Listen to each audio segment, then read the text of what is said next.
आप इस वक्त एक ऐसे रहस्य की दहलीज पर खड़े हैं जहां से लौटना संभव तो है, पर वैसा रहना कभी नहीं जैसा पहले थे।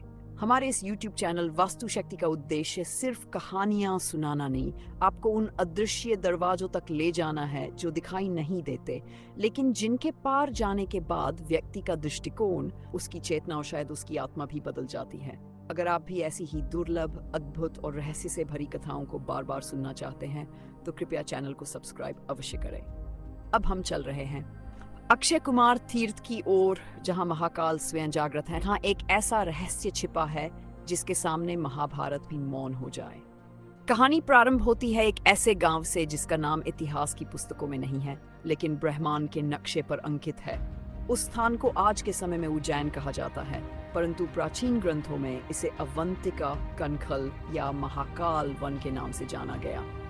यहीं पर स्थित है अक्षय कुमार तीर्थ, एक ऐसा तीर्थ जो स्वयं भगवान शिव के पुत्र कार्तिकेय द्वारा स्थापित किया गया था।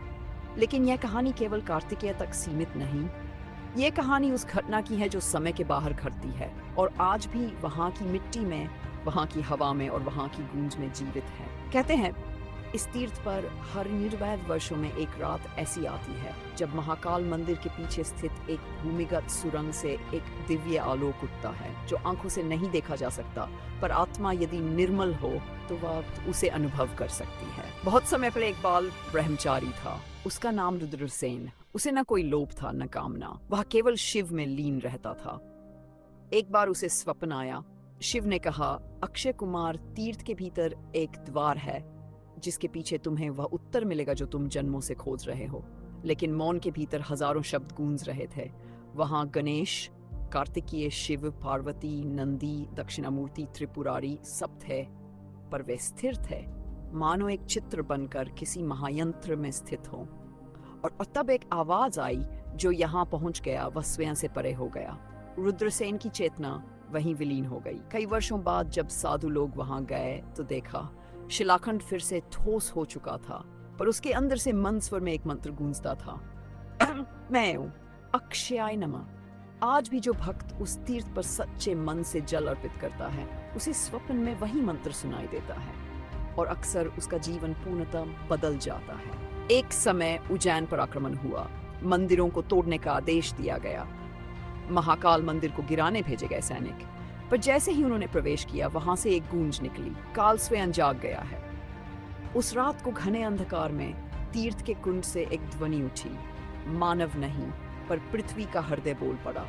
सभी सैनिक अंधे हो गए, कुछ पागल हो गए और कुछ के शरीर अब तक वहीं एक कोने में पत्थर बने पड़े हैं।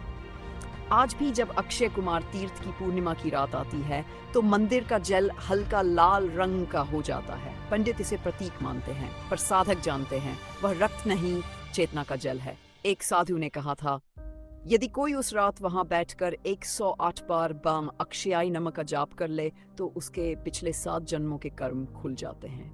एक बार एक नवयुवक वहां गया जिसने महाकाल को चुनौती दी थी। उसने कहा था, अगर शिव में शक्ति है तो मुझे आज यहाँ कोई चमत्कार दिखाए। रात को वह वहीं रुका।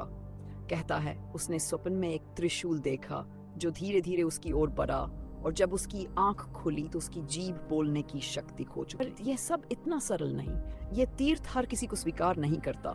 बहुत से लोग वहां जाते हैं पर दर्शन नहीं होते। बहुतों को वहां रुकने नहीं दिया जाता क्योंकि इस तीर्थ की रक्षा स्वयं काल करता है, महाकाल। रुद्रसेन उस स्थान पर पहुंचा जहां अब भी मंदिर की दीवारों से लगा एक शिलाखंड मौजूद है। वह घंटों, दिनों, महीनों ध्यान में बैठा और एक दिन उस शिलाखंड में कंपन हुआ और द्वार खुल गया। पर जो उसने देखा वह किसी कल्पना से परे था। वहां एक विशाल सभा थी, ध्वनि नहीं थी। आज भी वह युवक जीवित है पर मौन है। लिखकर कहता है, मैंने शिव को देखा है और अब मैं कुछ नहीं चाहता। आज भी वहां हर वर्ष सावन में एक विशेष यज्ञ होता है, न जिसे केवल एक वंश के लोग ही कर सकते हैं। कहा जाता है ये वे लोग हैं जो रुद्रसेन के वंशज हैं, जो जान चुके हैं कि मृत्यु क्या है और अमरता किसे कहते हैं।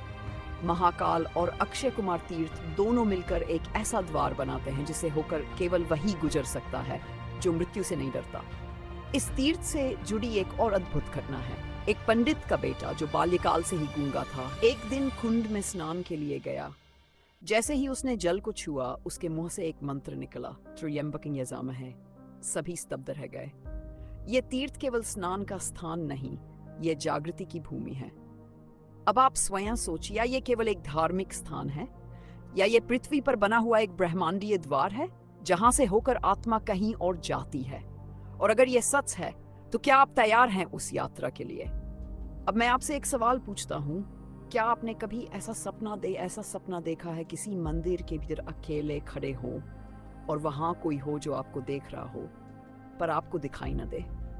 अगर हाँ, तो हो सकता है अक्षय कुमार तीर्थ आपको बुला रहा हो।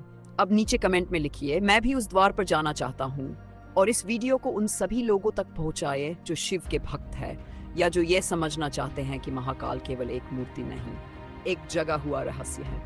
और अगर आप अगली रहस्यमयी कथा सबसे पहले सुनना चाहते हैं, तो अभी हमारे चैनल वास्तु शक्ति को सब्सक्राइब करें, क्योंकि अगली कथा में हम आपको वहां ले चलेंगे जहां समय रुकता है और आत्मा बोलती है।